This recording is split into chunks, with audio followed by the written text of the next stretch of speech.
my master of the mystics! You have appeared before me as you had promised.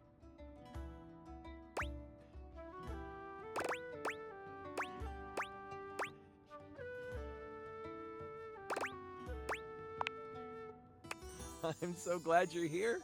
I knew you wouldn't let me down. I rolled a crit on my insight check of you. Before we start, here's your character sheet. You will be playing the mystical enchanter by the name of Dewey Day Seymour, a hapless apprentice studying at the Arcana Mystica of the Bookshelf Bluffs. Looking at your character sheet, you will notice that you only have 40 health. Don't worry, it won't be that bad. Lux will be a hotshot, using bows and arrows to strike fear into foes from afar. You two will be a great long-distance duo. What? Sorry, I wasn't listening. You'll be a hotshot? I just heard hot. Right, a hotshot. You shoot arrows. Like Cupid! OMG cute. Okay, I'm totally in. I'll wear a cute little diaper costume. You don't need to wear a costume. Too late, I'm already changing. Right, okay, that's fine. Finish explaining everything. I gotta edit this clip. Okay, back to the enchanter sheet then. You will see there are spell notches and schools of magic. No need to worry about that really, I made it more for me. Since this is your first time, I'll walk you through what you can do when the time comes. Are you ready to start? Hang on, I haven't finished posting. Okay. Yeah, come. Here. Lux? Do you like this filter or this one? We're going to start.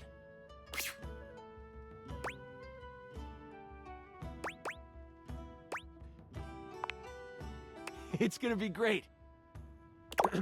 We start our adventure in the study of your mentor, High Enchanter Melville. She is an annoyingly proficient enchanter, and you are lucky to study under her. Only Enchanter Melville is also a hoarder. If you ever needed a magical trinket or a mystical doodad, Melville most likely has it.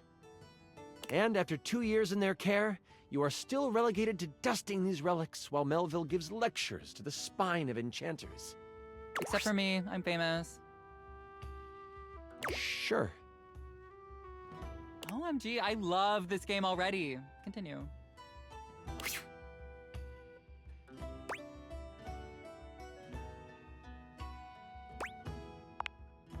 The Spine is a group of enchanters that govern the magical world. Melville is one of the foremost researchers and often presents new discoveries to the Spine. You've been doing some magical research on the side, but you have needed some equipment that Melville has to actually get it done. With Melville in conclave for at least another 3 hours with the Spine, you choose now as the time. You go over to your sack of possessing, an item Melville knows you shouldn't have but allows, and you pull out your latest experiment. You found a lamp, only it doesn't seem to do much, at least, not yet.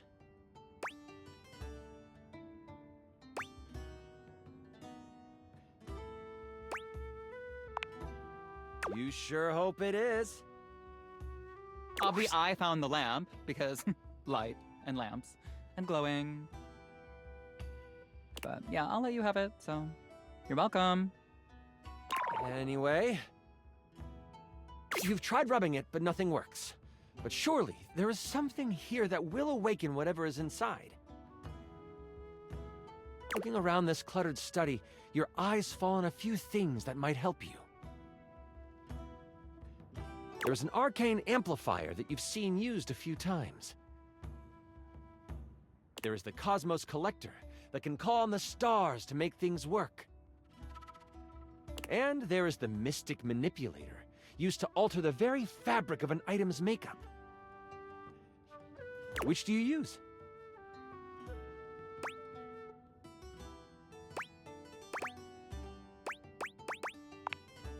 You scamper over to the amplifier. You slide the lamp into the mechanism and push some magic into its gears. It starts right up. It doesn't take long for the lamp to react to the device. First, It starts to glow. It takes on a warm copper look. But then, it starts to shake. Slightly at first, but then... boom! An explosion of magic rips the device apart, and white smoke consumes you. Some of the glass catches in your skin, and you take... 5 damage. I roll to avoid the damage. What? That's a critical failure. Okay, well, I just asked because I didn't roll one. What did you roll? The number that avoids damage to my freshly applied makeup. You wave your hands, clearing your vision, and that is where you see it. The lamp on the ground, broken in half. And floating above it, with beautiful purple skin and muscles that just won't quit, a djinn. You've done it! You released the djinn inside of the lamp! So, you the one who went off and set me free and all that?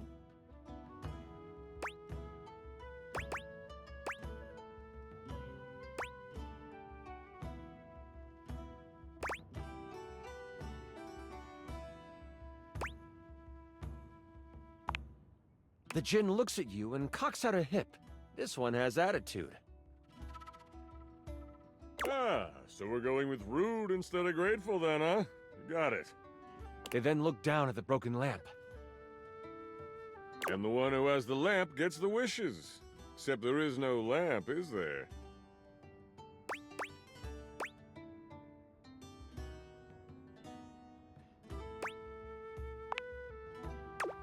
I'm good. Thanks for the jailbreak. And with a whirl, the djinn flies out the window and towards the woods. You realize that this is bad. Oh my god, can I just say that this is like terrible writing? Like whoever wrote this did like a terrible job. No offense. You do know I wrote this one shot, right? Wait, really? Because it's so creative and original. Do you mind? Wow, relax. I am just trying to give you a compliment. Moving on.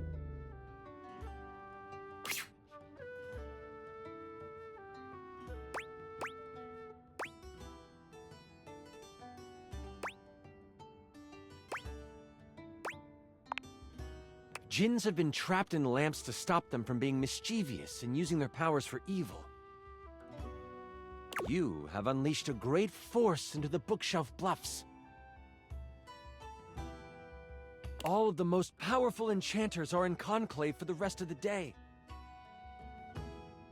And if High Enchanter Melville finds out you let a djinn loose, you might as well kiss your education goodbye. What do you do?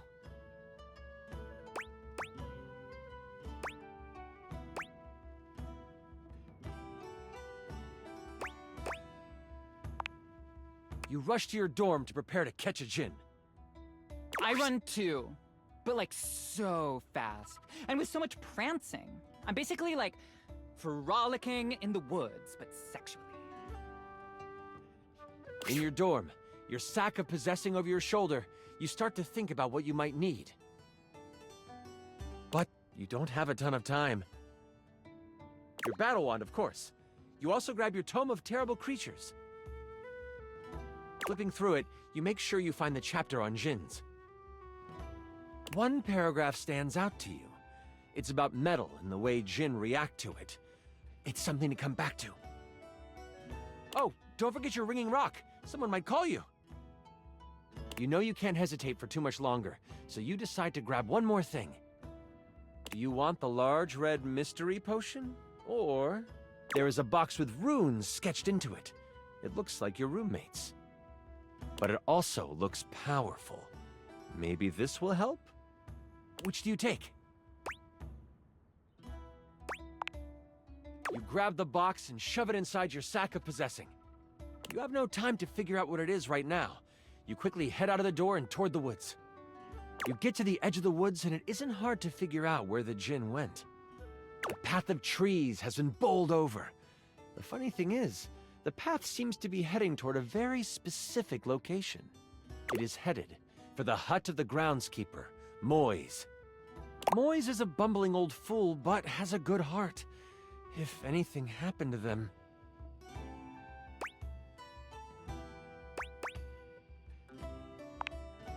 You race through the woods toward Moi's cabin.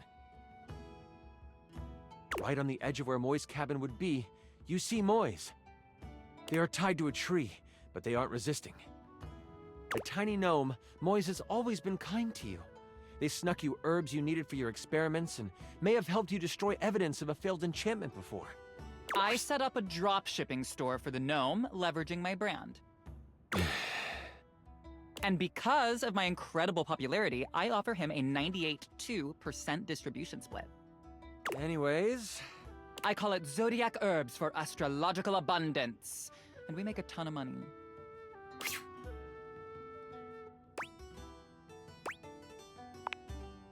Oh, I'm fine. You can leave me here. They said they would come back for me.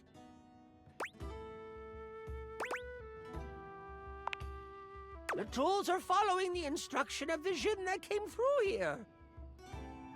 Oh, I hope you didn't have anything to do with that.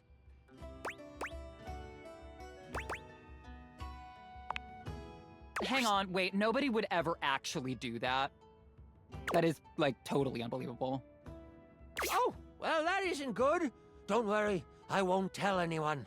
The djinn might destroy us before we even get the chance. All I know is that the tools need my shed so they can build a throne for the djinn. They might be able to lead you to the djinn. What do you want to do?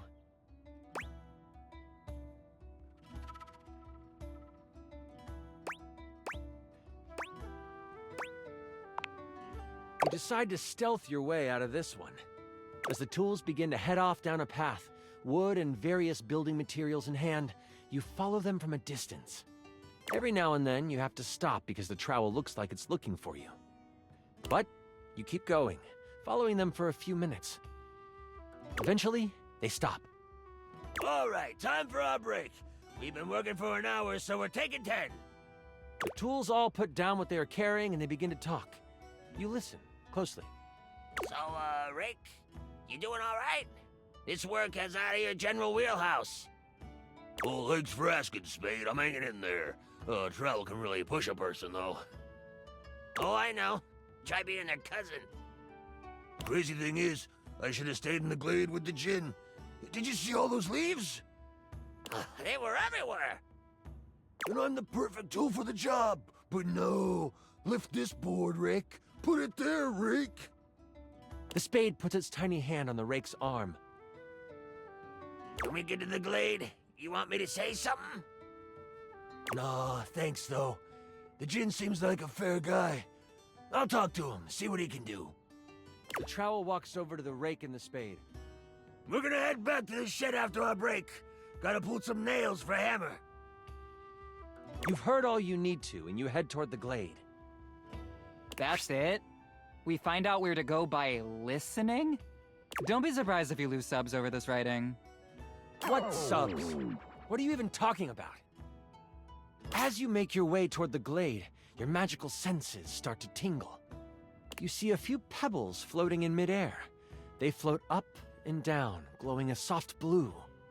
From your education, you know this to be a ley line. It is one of many that converge around the school. You think this is why the djinn went this way, to amass more power along the ley line. But there might be more to it than that. Still, time is of the essence. You could steam forward toward the djinn, or stop and do some quick research from your book.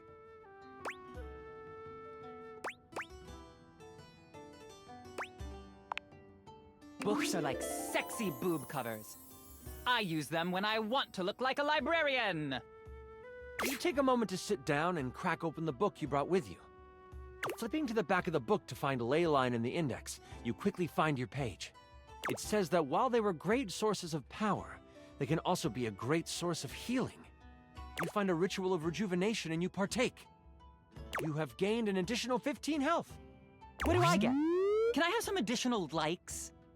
I feel like my ritual of foot picks should give me something, right?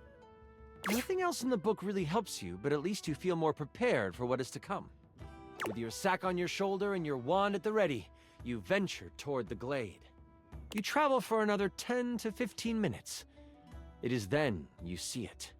A glade surrounded by trees, and in the middle of it, the Jinn. He is feeding off of a ley line. Behind him is a half-constructed throne. As you contemplate what to do, you hear a magical tone. You search for where it is coming from. Oh, your ringing rock. Oh, I get it. The rock is like a phone. And after you're done with it, let me have it for a bit.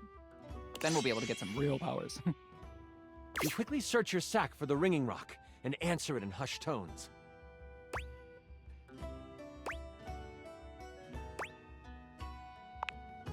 Oh, there you are. Where are you right now? That voice is one you would never forget. High Enchanter Melville is on the other end. I've come looking for you. I need you to help me in the lecture hall. We made a bit of a mess.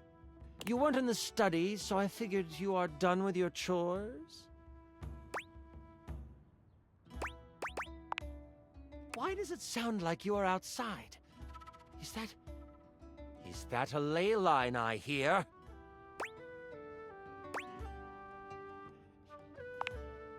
You know that Melville isn't the biggest fan of lying. You have a choice to make. Do you come clean? Or do you hide the truth from your mentor? We all know what the answer is here.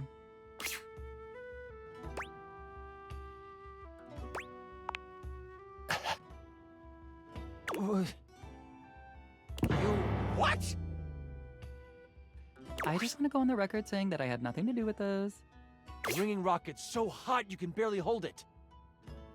And let me guess, you're off trying to capture it on your own, aren't you?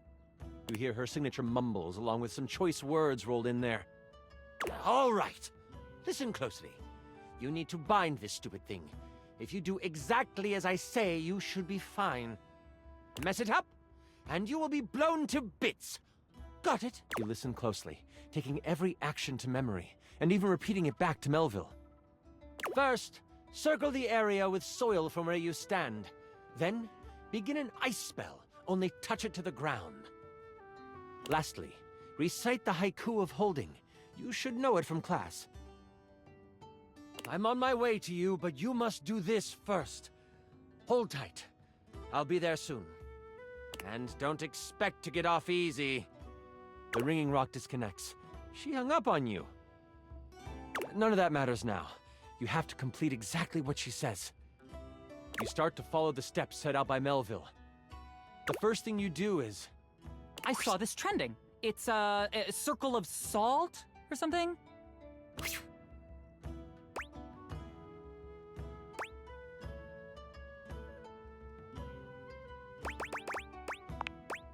You grab a pile of soil in your hand and, staying tucked in the trees, complete your circle. The next step was to start what kind of spell? Fire! It's Leo season, and that is a fire sign.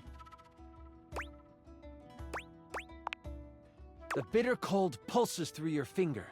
You touch the dirt and hear it snap together. Now, the last step. What did you need to recite? This is a weird, hard magic system. I don't like it. Do you, chat? There is no chat!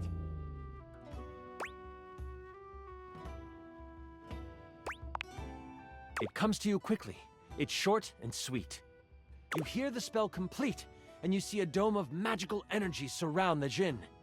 You hear rustling of leaves behind you. Melville quickly comes by your side. The ringing rock has tracking now? Ooh, that's good for location tags. That's not the point. Can I continue now? Yes. She gives you a smirk and a nod. I see you tamed the thing. The Jinn puffs up. Psh, no one can tame me. Melville gets a very serious look on her face. We'll see about that. Stepping toward the Jinn, Melville holds something in her hand. It's a lamp! Not just any lamp. One covered in runes and etchings. You have a choice, dear Jin. Enter the lamp and be trapped for all eternity, or join me. Melville speaks to you without taking an eye off the Jin. With the Jin by my side, I would be the most powerful enchanter there ever was. I shall have his power, one way or another. The lamp starts to glow, and the Jin begins to be sucked into the lamp. Make your choice, Jin, she cackles. Make it now! The Jin, with a panicked look on his face, shouts, I'll aid you! My power is yours! Whoosh! A flash of light overtakes you. You can't see, but you can hear energy most intense flying around. Before you floats Melville, but she is huge. The Jin has fused with her, and she lets out an evil laugh. Before I go on, I should tell you, this is the part where I would, monologue as Melville. Is it cool if I do that? Yeah, totally. I'm gonna monologue too. Oh, for heaven's sakes, Lux! Do it in another room at least. Fine.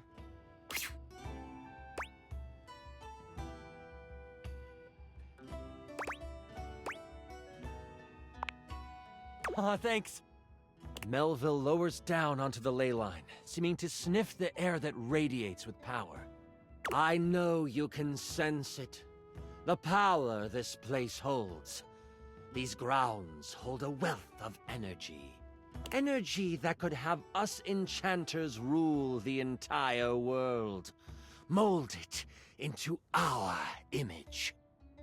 Could you imagine if every place was as ideal as Bookshelf Bluff? A place where learning was the only goal? It would be glorious, wouldn't it? If only we could make that happen. Oops! We can! The thing is, we've always been able to.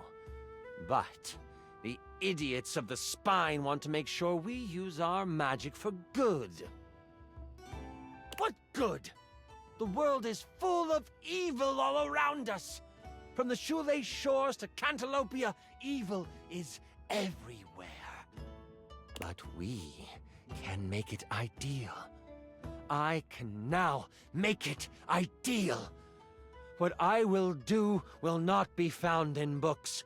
It will not be found in scrolls. The world will learn the peace we have found here, and I will force them to. There is only one problem to clean up first. You. You know my plan, and you could stop me. I can't have that now, can I? Oh, what a pity. It seems I must finish you now. Melville begins to float again. Sling your spells if you want. At least you will die knowing you tried to stop me. Melville flies at you, a spell spinning in the palm of her hand. Only she hasn't quite got used to her new body and powers. The spell goes wild and crashes into a tree. The tree bursts apart, giant splinters flying everywhere. One hits Melville directly in the arm. She rears back, a pained wince on her face as she pulls out the large piece of wood. This gives you time to react. You are panicked and aren't sure what to do.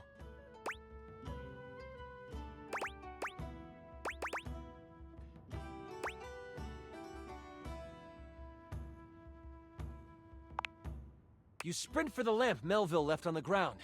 Upon touching it, you see it is covered in runes. A quick scan shows you they are runes of capturing. Put that down, Dewey. You don't know what you're doing with that.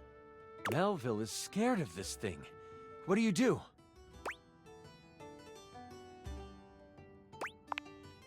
You are instantly glad you paid attention in runes class.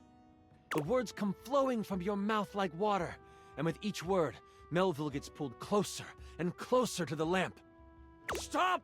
You don't have to do this! I won't kill you right now! It is obvious she has never known humility. As she gets pulled in toward the lamp, you hear a voice next to you. something. You look away from Melville for a moment, and you see Moise and the tools appear beside you. The trowel groans. You destroying all the works we done did. This distraction, though momentary, makes you slip on the pronunciation of the rune Slimfumplach. That's a hard one anyway. Melville uses this opening to fling a spell at you. It makes contact, hitting you for 15 health. I hide behind a tree and film the encounter, commenting as I do. As you are hit, the lamp flies out of your hand, and Melville goes to catch it. Only, it burns through her hand. The memory of the tome comes back to you. Good thing you have metal tools right next to you.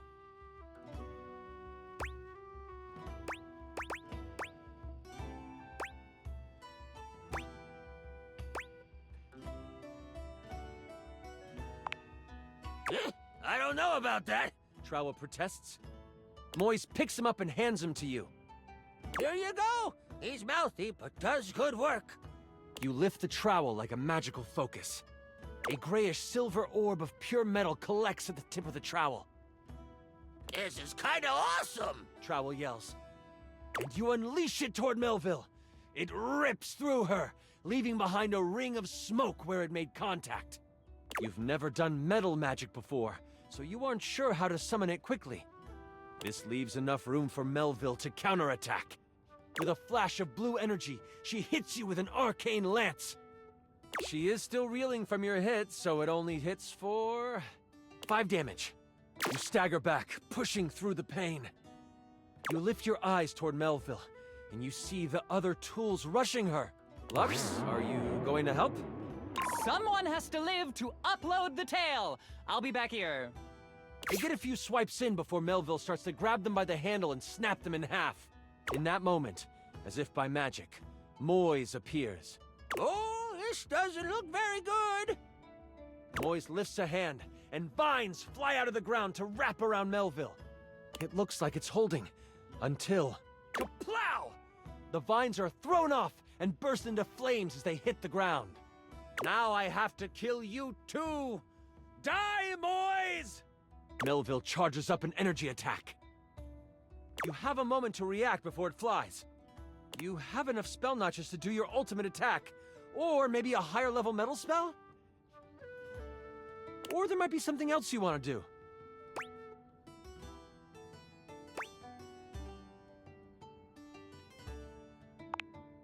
Oh, well, crit!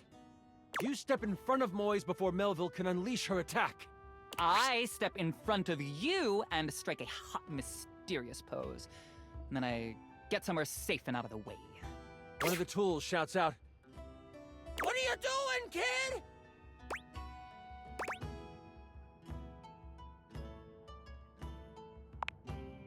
You release your hold on the trowel, letting him tumble to the ground. That is all you have time for before Melville hurtles the attack at you. She hits you for... Oh no. I rolled a crit. That means she hits you for 93 damage. I'm so sorry. You feel the magic hit your chest. And in that moment, you are known by everything in the universe that ever was or ever will be. The bright light from the attack doesn't burn out. Instead, you open your eyes to find yourself swirling in magical ether. Melville unbound your soul from the earthly plane, but in doing so, released you from pain. Everything is beautiful, and you are in tune with all things. But wait, that's not all. I bet he's making this up on the fly. You are zooming through time and space and existence, and you slam into something, and then it is black. You open new eyes, and a voice in your head tells you that your sacrifice has earned you another chance. You see the sky. You feel grass under you. You realize you have been reincarnated. But where and who you are is a mystery to you. And that mystery is a story for another time. Way to leave me to clean up your mess. Which I am not going to do. My character bows down and becomes a servant of Melville. So, now you are an evil character and the adventure is over.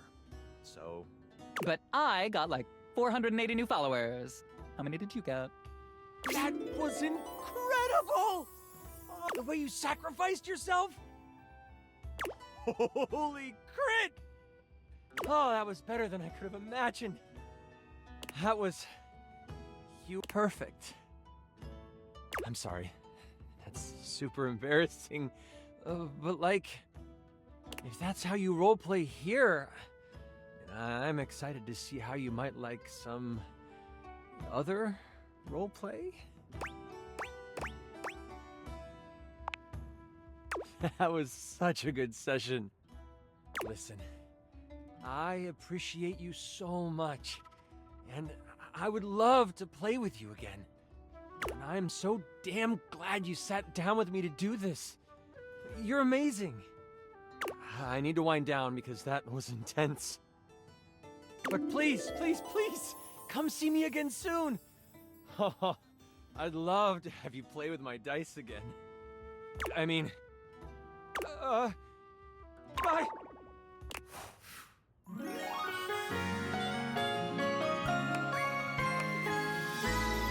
Holy...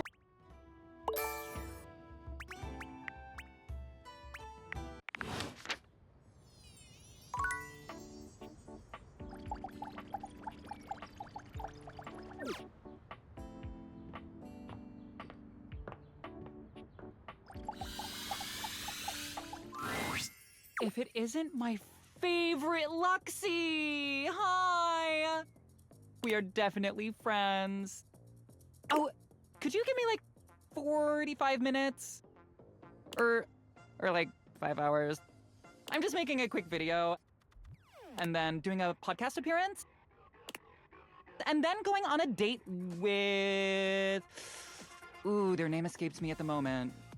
Some other fan! They won a contest. But after that, I am totally free and all yours.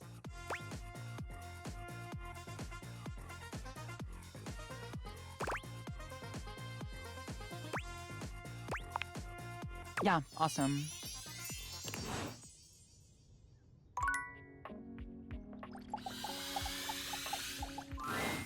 Again, nothing. The greats.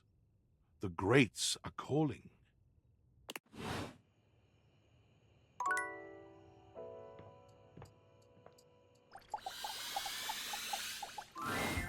The figure who stands before you has the casual, confident air of someone who knows just what she's about. Her short hair glows with the colors of sunrise, and her blue eyes drink you in without a trace of shame or embarrassment. She evaluates you with a hand on one hip, her draped clothing subtly highlighting curves you'd never have expected from your rigid, structured window. Well, hi there. I'm Gwendolyn. Oh. And you? Well, you're quite the looker, aren't you?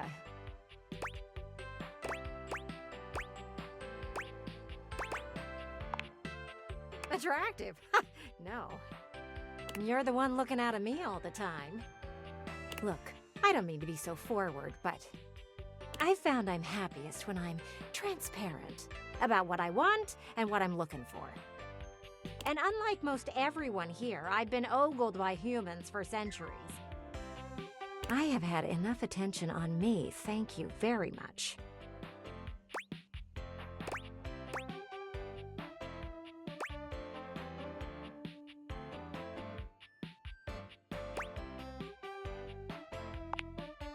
Well, not too much, okay? I'd still like to know I'm providing some kind of comfort. Anywho, if I'm having to do one of these introductions, I might as well get this out of the way first. I'm only looking for one thing in a relationship right now. No, not romance. I've been around the block a few times and had my fun. These days, I'm happiest watching from the sidelines. That said, I can't say I'm looking for anything too serious right now. You do? Really? Sorry, I Don't mean to be skeptical, but I have a pretty good view from here, and I've barely seen you head outside once. I know there's plenty of fun to be had indoors, but... there's so much to do in this world. So many views to see. Even just the simple joy of a night on the town.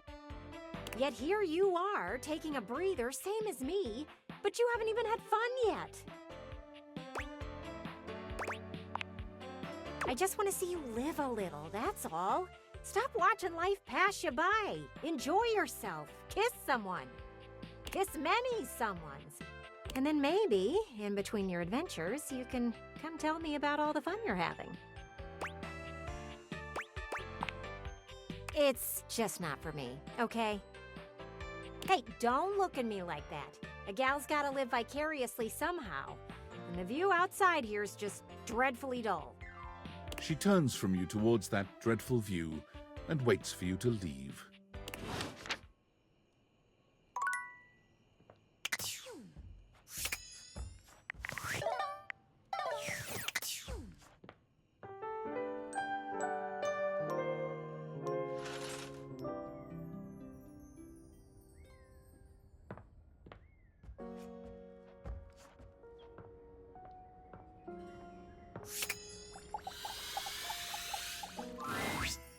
Holy crit, you look fantastic today.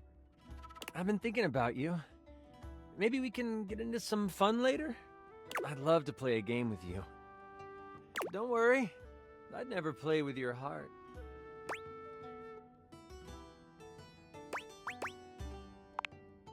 And that's a crit to make me smile.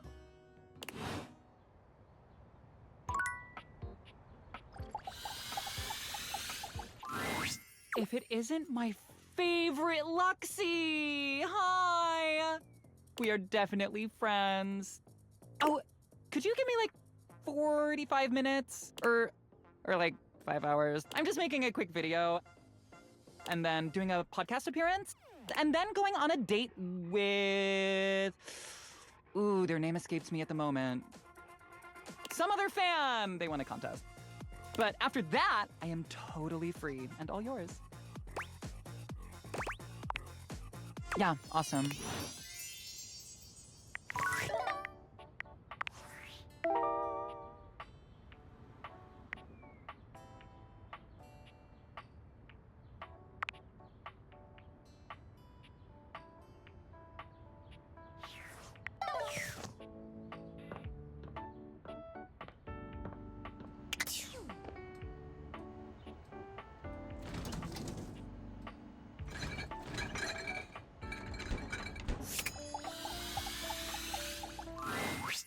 Oh, you. My latest review is as follows. You suck. 1 up, or perhaps make that 0. Goodbye.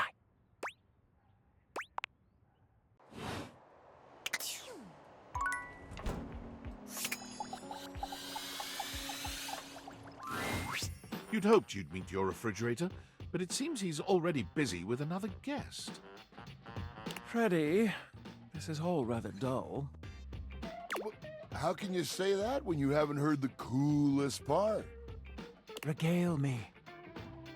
The point in which gelatin goes from a liquid to a solid. Can you guess the temperature? Certainly. Go on. Guess for me. I do not guess.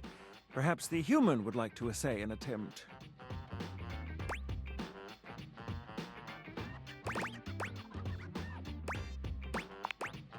Not that cold. It starts at 60 degrees Fahrenheit. Oh, look at the time. I must be on my way to a more interesting conversation. Now alone, the massive Yeti turns his attention to you. You want to speak to him, but it takes you a few moments to process what you're seeing. Yep, that is indeed a Yeti. Massive, furry, and decked out in his finest winter wear. Huh. He ran like he didn't want to be here or something. But you, with the answers and the listening, that can only mean one thing.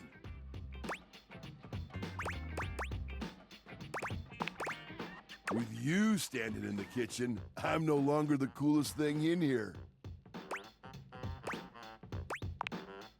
That's me. I try to be sweeter than that chocolate bar you've been hiding from yourself inside the butter drawer for the past few weeks. Don't worry. I'll never tell. But really, to what does old Freddy here owe the pleasure of this visit?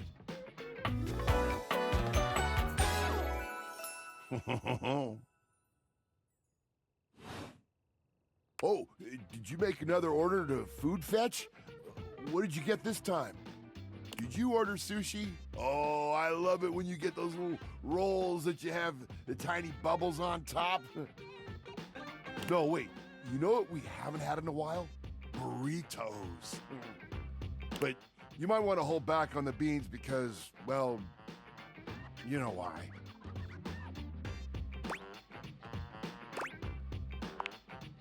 So what are you doing here now?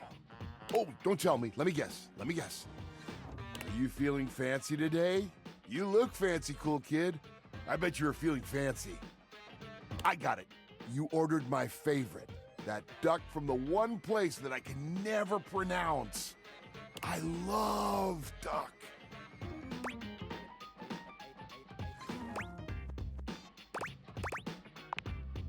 Rebel? Oh, that thing scares me. A burger? Chicken tenders? Empanadas? Oh, I love when you use food fetch. The possibilities are endless. As endless as they can be within a 10-mile radius.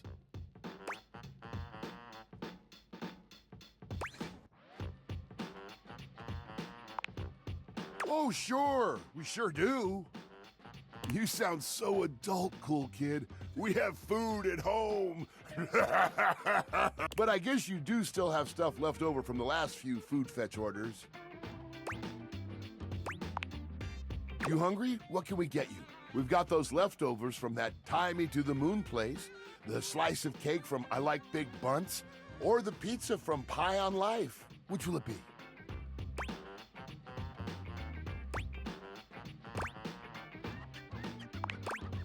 Yummy! I like big bunts and I cannot lie. I'm still surprised that you had the willpower to save this thing. This peaches and cream bunt cake is just bursting with flavor. No peach flavoring here, cool kid. They use the real stuff. I did try it out a bit as I held it for you. Easy fix, though. Get 2 paper towels, kinda moist, put one under the slice and one over it, then slide it into the microwave. Trust me, just for like 20 seconds or so, kapow! A bunt so fluffy, you can't help but take a bite.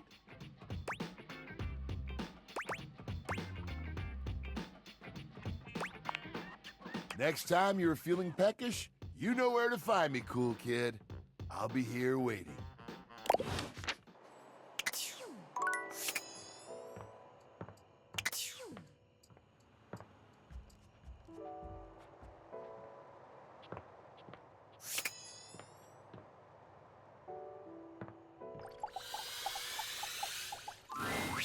Ah, man, this isn't where the experience is for today.